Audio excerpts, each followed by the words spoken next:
Assalomu alaykum qarindoshlar, qanday ahvolinglar? Men Amerikadan doktor Mehmet deyman. Men oldingi leksiyalarda shu vitamin to'g'risida so'zlagandan keyin ba'zi qarindoshlar shu beliqmi va uning shifoliq roli to'g'risidami bir tushuncha berib o'tishimni talab qilgan edi. Bugun shu munosabat bilan men tövanda beliq mi va uning shifoliq roli to'g'risida qisqacha bir leksiya so'zlab o'tmoqchi. Hammanglarning diqqat berishni umid qilaman. Beliq mi va omega 3 may kislotasi. Agar qarindoshlar diqqat qilgan bo'lsa, ko'pincha sog'liqni saqlash mahsulotlarida beliq mi bilan omega 3 may kislotasi bir-biriga bog'lashgan bo'lib, bu beliq mi deganimiz asosliqi shu omega 3 may kislotasining yemaklik manbasi bo'lib, omega 3 may kislotasi muskullarning harakatidan tortib hücrələrin ösüşügəcə bolğan bədənnin hər xil fəaliyyətləri üçün bəkla mühimdir. Omega 3 may kislotası bədəndə işləb çıxırılmaydı. Yəni, adam bədəni omega 3 may kislotasıga çoxum yeməkliklər arqılıq erişişi kerak. Beliq mi tərkibində 2 xil omega 3 may kislotası bar bo'lib, uning biri biz DHA deymiz, yana birini EPA deymiz.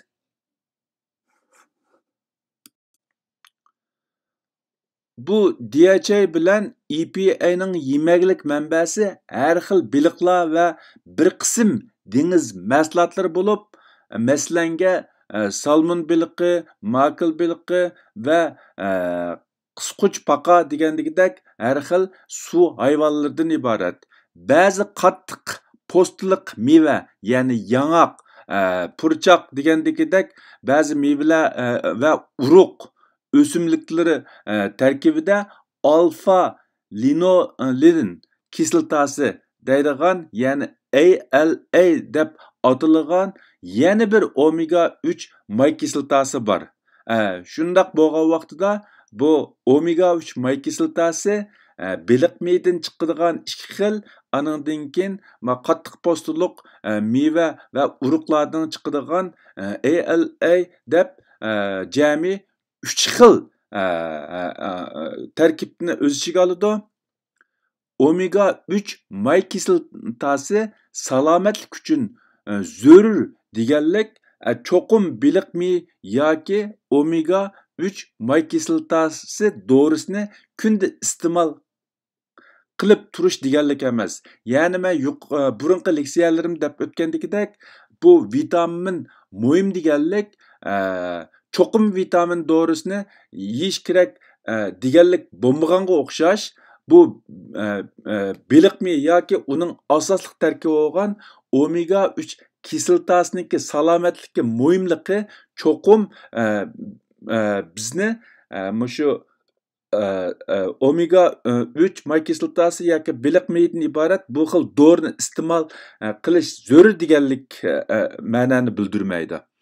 Badanning omega 3 may kislotasiga bo'lgan kundalik ehtiyoji nihoyat oz bo'lib, beliq qatorliq suvda yashaydigan jonliqlarni va qattiq postliq mig'izlarni, ya'ni yong'oqqa o'xshash qattiq postliq yelimishlarni iste'mol qilish orqali badan ehtiyojliq omega 3 may kislotasiga erishgili bo'ladi. Bu ko'rayotganinglar o'xshamagan yoshdagi insonlarningki omega 3 may kislotasiga bo'lgan kundalik ehtiyoji. Ya'ni biz ko'rayotganimizdagidek bu bola tug'ilib 6 oy bo'lgunchalik mayli o'g'il mayli qiz bo'lsin 0,5 gram, ya'ni yarım gram shu omega 3 may kislotasiga ehtiyojli bo'lsa kunda 7 oylikdan 12 gramgachalikmi, yana o'xshashlar yarım gram, 1 yoshdan 3 yoshgacha bo'lganda 0,7 gram, 4 yoshdan 8 yoshgacha bo'lganda kunda aran 0,9 gram bu omega 3 may kislotasiga ehtiyojli.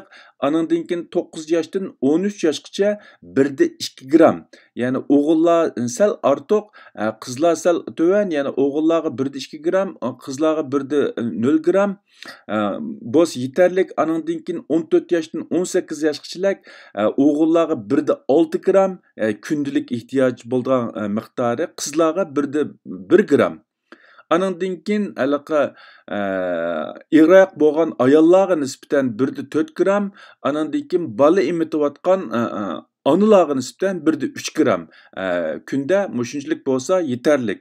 Undan boshqa 19 yoshdan 50 yoshgacha bo'lgan vaqtida bu o'xshashlar bu ayollarga, erlarga 1/6 gram, ayollarga 1/1 gram, anından keyin bu ig'roq bo'lganlarga 1/4 gram, anından keyin süt emitayotganlarga 1/3 gram, 51 yoshdan yuqorilarga erlarga 1/6 gram, ayollarga 1/1 gram. Yani bunun qaraydigan bo'lsak, bu kundalik ehtiyojning eng yuqori miqdori 1/6 gram bo'lib, bu badan bu may kislotaga nihoyatda ko'p ehtiyojliq emas, nihoyatda oz miqdorda ehtiyojliq, lekin undaq deganlik kam bo'lsa bo'ladi deganlik emas. Albatta ortiq iste'mol qilishningmi hojat yo'q.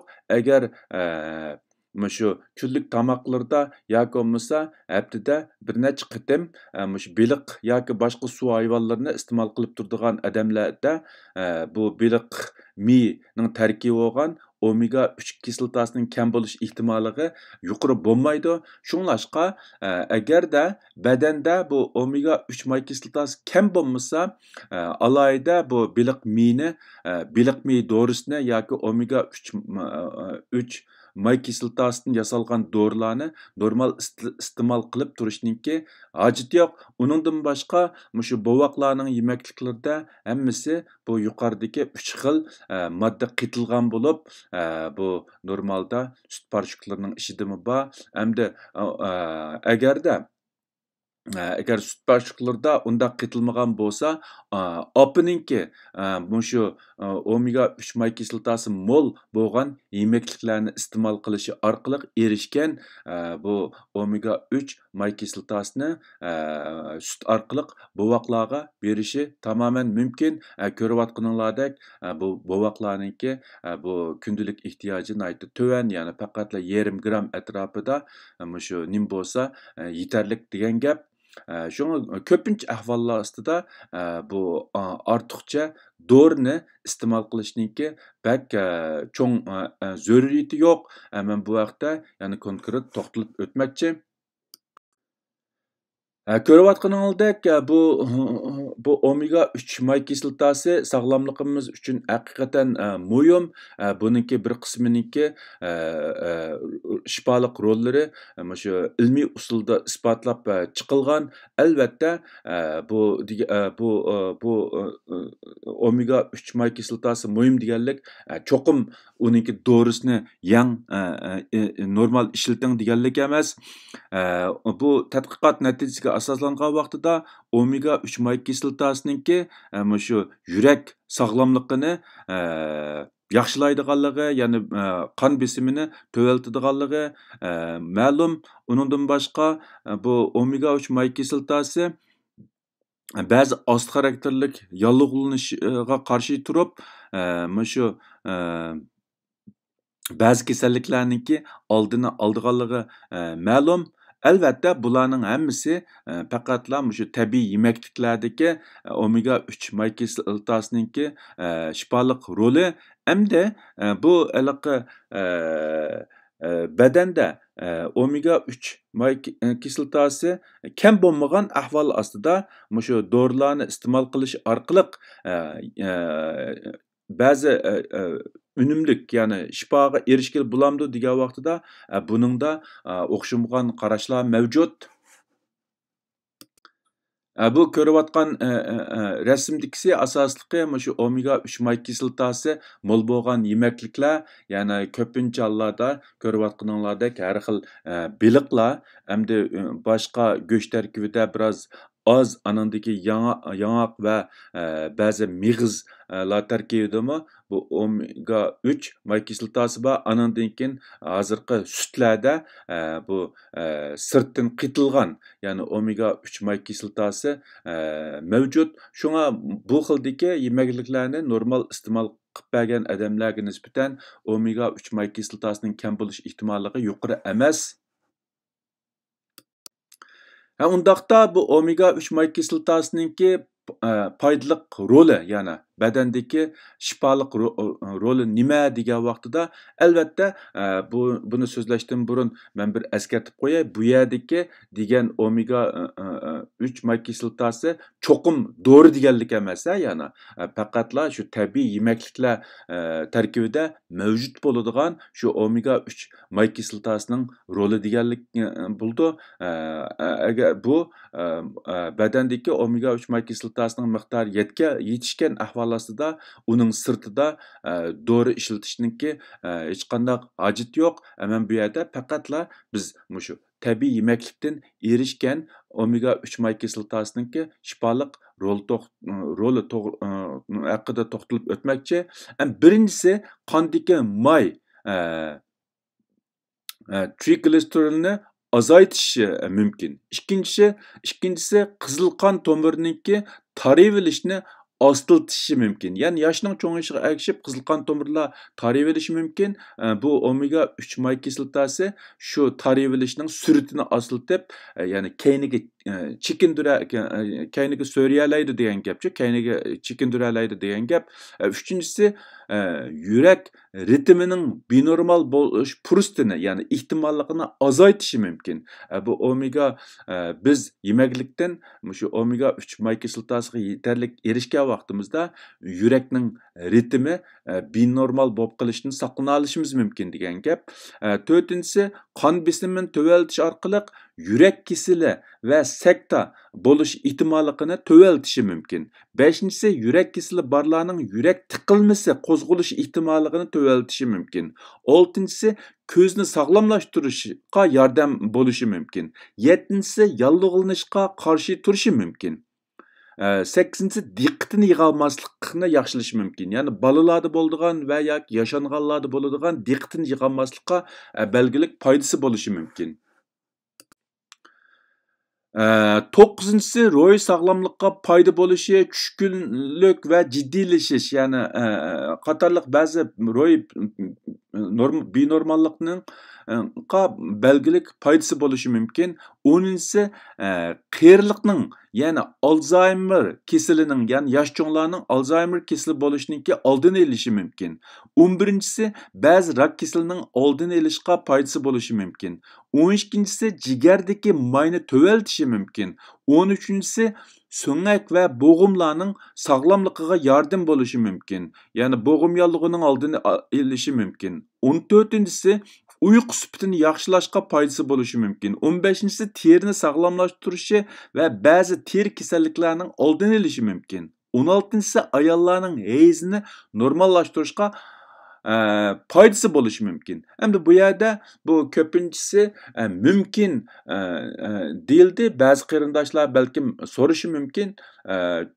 Buning asosli sababi bu odam badanidagi nurg'un omillar, ya'ni sog'lomlikdagi nurg'un taraflar yolg'iz taq bir moddaniki önümüdün bo'lmasdan balki ko'p xil moddalarniki o'rtaq shifosidan bo'lganligi uchun ham uningdan boshqa bu omega 3 may kislotasiniki nurg'un yuqorqi deyilgan nurg'un shifolarni haqiqiy ilmiy yo'sinda to'liq isbotlanmaganligi uchun buni faqatla bir ehtimollikda deb o'tgan. Albatta bularning ichida ba'zilari isbotlanganlari bor, lekin ko'pinchisida ya'ni o'xshamagan mutaxassislar orasida o'xshamagan qarashlar bo'lganligi uchun, ya'ni bu jazmlashmagan bir narsa bo'lganligi uchun men buni faqatla mumkin deb qarindoshlarniki foydalanish uchun sundim.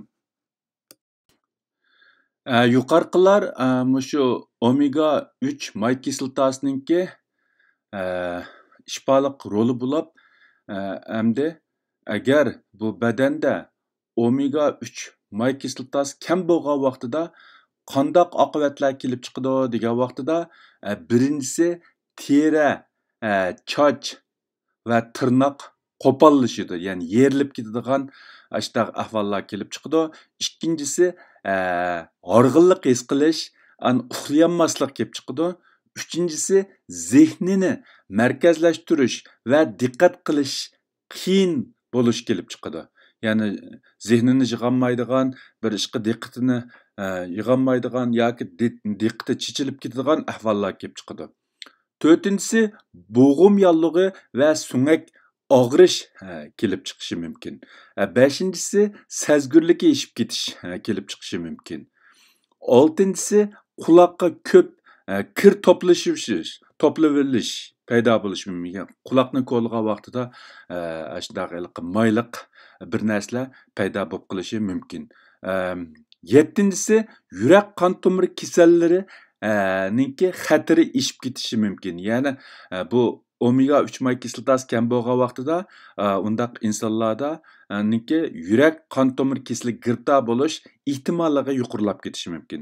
8-si ayollarning heyzi qalaymaqon bo'lishi mumkin. Ya'ni men yuqorida deb o'tgandagidek bu omega 3 may kislotasining shifoliq roli tüpeylidən bədəndəki nurgun funksiyalar normal yürüşkən bolsa, u kam bolğan vaqtida tövəndikidək yaman oqibatlar kelib chiqishi mumkin. Mana bu rasmda ko'rayotganinglar shu omega 3 may kislotasi kam bo'lganda kelib chiqadigan shu teri, tirnoq va chochdagi binormallik ahvollar.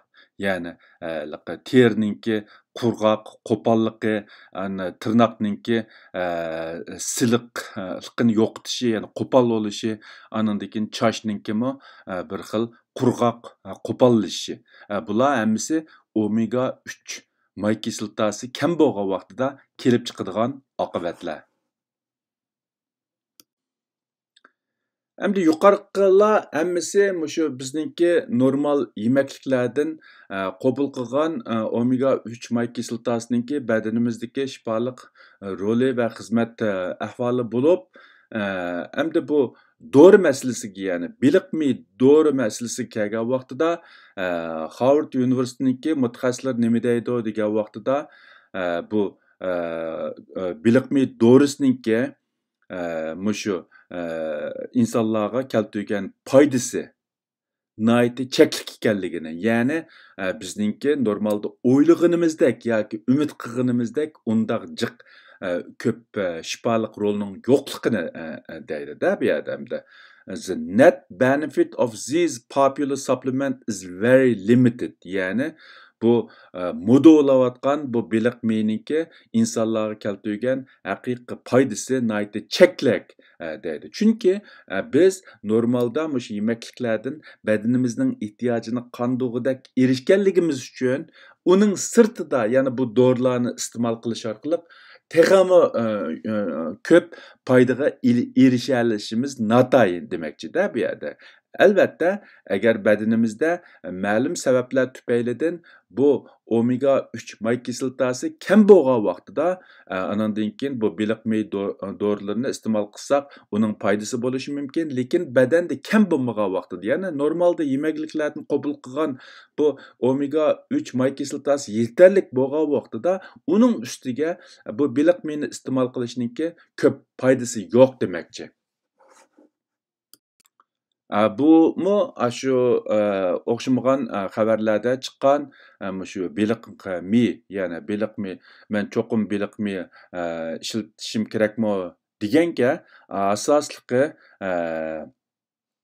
biliqmi ishlatishning o'rniga uningdan ko'ra shu yangi shu biliqni bir haftada bir ikki qitim biliq yegan yaxshi degandagidek o'xshamagan mutaxassislarningki taklifi, ya'ni nimasi shu boshqalarga bergan tavsiyasi, andan keyin shu yana biliqmi dorisini cho'qim ishlatish kerakmi degan vaqtida buningga o'xshamagan mutaxassislar eng yaxshisi, ya'ni shu yuqoriga o'xshashla, bu eng yaxshisi biliq yeyish kerak, u doriniki jiq foydasi yo'q degandagidek, shu xabarlarniki bosh nimasiniki qisqartirilgan qismi. Endi bu Amerikanınki shu davlatlik yurak kasal komitetiniki mutaxassislari nimani qandaq tavsiya qildi degan vaqtida ularmi o'xshashla bu beliq mi dorilarini iste'mol qilishning o'rniga haftada 2 qitim beliq yesa shu yetarlik deb tavsiya qilgan. Yana bu beliqlarning ichida salmon beliqi qatorliq har xil beliqlarning tarkibida shu yetarlik miqdorda omega 3 may kislotasi bo'lganligi uchun agarda haftaga 1-2 qitim beliq yeyish imkoniyati bor odamlarniki shu u beliq tarkibidan yetarlik omega 3 may kislotasiga erisha oladiganligi, ularniki alayda ortiqcha bu dori iste'mol qilishning hojati yo'qligini degan. Anandan keyin shu biliq yeyishni yaxshi ko'rmaydigan yoki bo'lmasa biliq yeyish fursati yo'q bo'lgan odamlarniki anandan keyin bu biliq mi dorilarini ishlatsa, umu bir tanlash ekanligi o'tirib qo'ygan. Anandan keyin bu sog'lom insonlarniki shu beliq mi iste'mol qilish orqali erishmoqchi bo'lgan foydasiniki texi aniq emasligi bu haqda bir aniq bir xulosaning yo'qligi. Albatta agar badanda shu omega 3 may kislotasi kam bo'lgan odamlar yoki ma'lum yurak kasalligiga giribdor bo'lgan odamlar uni iste'mol qilgan vaqtida anandan keyin uning belgilik bir ba'zi kasalliklarning oldini olish unum bo'lganligi yoki biroq bu saq kishilarniki bu beliq mi iste'mol qilish orqali erishmoqchi bo'lgan foydasiniki toza aniq emasligini o'tirib qo'ygan. Anandan keyin bu Amerikanınki davlatlik shu tibbiy tadqiqot, ya'ni sog'lomlik tadqiqot idorasininki mutaxassislari nima deydi degan vaqtida bu shu omega 3 may kislotasi dorisiga nisbatan nima deydi degan vaqtida bu omega 3 may kislotasi dorisiniki shu yurak kasalining ehtimolligini tuvallatmaydiganligi. Ya'ni omega 3 supplement do not reduce the risk of heart disease dedi. Ya'ni bundaq bir yurak kasali bo'lish ehtimolligini tuvallatmaydiganligi kishilarningki shu dengiz mahsulotlarini yeyish orqali bu yurak kasalidan tamoman saqlanğılı bo'ladiganligini o'tirib qo'ygan. Ikkinchisi yuqori miqdorda omega 3 may kislotasiniki faqatla shu triglyceride degan qandagi mayni tuvaltaydiganligi, anandan keyin omega 3 may kislotasi dorisiniki shu revmatizmlik bo'g'im yallig'ininki ba'zi alomatlarini yengillatadiganligi. Anandan keyin to'rtinchisi omega 3 may kislotasi dorisiniki shu ko'zni quvvatlantirish yoki bo'lmasa qiyirliq bilan munosabatlik ba'zi kasalliklarninkiga shifo qiladiganligi to'g'risida odamni qoyil qilarliq bir isbotning yo'qligini deydi. Beshinchisi bo'lib qolsa mutlaq ko'p sondagi boshqa ahvollarga nisbatan bu omega 3 may kislotasi dorisiniki shifoliq roli borligiga texi yetarlik isbot yo'qligi yoki bo'lmasa bir xil aniq bir yakun xulosiga erishgili bo'lmaydiganligini. Ya'ni bunday aytgan vaqtida garchi ba'zi xabarlarda bu omega 3 may kislotasi dorilariniki shunchalik ko'p shifoliq roli borligini da'vatgan bo'lsa-mu, lekin ularga nisbatan ilmiy bir isbotning yo'qligini deydi. Endi bu yuqorida biz biliq mi yoki omega 3 may kislotasining shifoliq roli, anandan keyin bu omega 3 may kislotasi kam bo'lgan vaqtida badanda nima qandaq oqibatlarning kelib chiqqanligini so'zlab o'tdik. Anandan keyin bu doriningmi omega biliq mi dorisiningmi shifoliq rolining undaq bak aniq emasligi, ya'ni ba'zilarining tadqiqot mazgilida bo'lgan bo'lsa-mu, lekin texi aniq bir yakun chiqarg'ili bo'lmaydiganligi biz umid qilgandek unda yaxshi emasligiga yoki uningga yakun chiqarishning biroz qiyinligini degan bo'lsa-mu, anandan keyin bu badanning ehtiyoji bor yo'qligiga qaramay bu biliq miyni ko'p iste'mol qilgan vaqtida nima aks ta'siri, ya'ni qandaq yomon oqibatlar kelib chiqadi degan vaqtida birinchisi oshqozonni bearam qilishi mumkin, ikkinchisi cho'ng taraf suyuqlishi yoki ish surilishi mumkin, uchinchisi ko'ngli aynishi, qusqisi kelishi mumkin. Shu beliq miyni iste'mol qilgan ba'zi odamlarda kelib chiqadigan yomon oqibatlar. Yana har kuni 3 grammdan ortiq beliq miy dorisini iste'mol qilganda ichki a'zolarda qanash xavfi yuqorilab ketishi mumkin. Ya'ni ichki a'zolarda qanash paydo qilishi mumkin.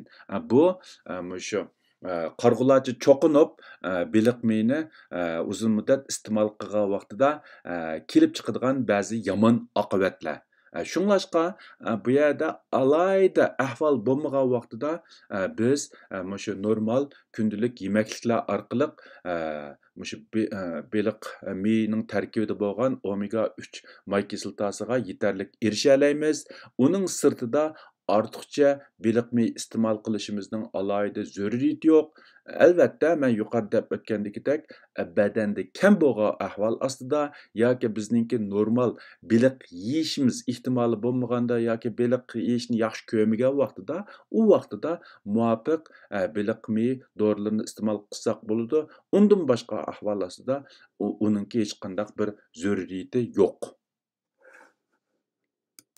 Endi bu yuqorqi ahvollarni yig'inchoqlab degan vaqtida omega 3 may kislotasi bizning sog'lomligimizda nihoyatda muhim rol o'ynaydi. U kam bo'lsa salomatligimizga bevosita va vositali holatda ta'sir ko'rsatishi mumkin. Lekin u deganlik biz cho'qim beliq miy yoki omega 3 may kislotasi dorilarini kunda iste'mol qilib turishimiz kerak deganlik emas. Ya'ni biz avval shu normal yemakliklar bilan erishsak, u bizningki badanimizning ehtiyojini chiqarolaydi, sog'lom yashashimizga kafolat qila oladi. Uning sirtida badanimizda bu modda kam bo'lmagan ahvol ostida bu qarg'ularcha u dorilarga cho'qinib, bu dorilarni iste'mol qilishimiz bizningki sog'lomligimizga kafolat qilmaydi. Hatto ba'zi ahvollarda biz umid qilmagan ba'zi ziyonlarni elib kelishi mumkin. Bugungi bu shu beliq miy va uning tarkibidagi omega 3 may kislotasiniki sog'lomlikqa bo'lgan ta'siri to'g'risidagi bu leksiyani mishada oxirlashtirmoqchi. Hammanglarning diqqat berganinglar ko'pdan ko'p rahmat. Xayr xo'sh, Xudoga omonat. Ko'rishguncha omon bo'linglar.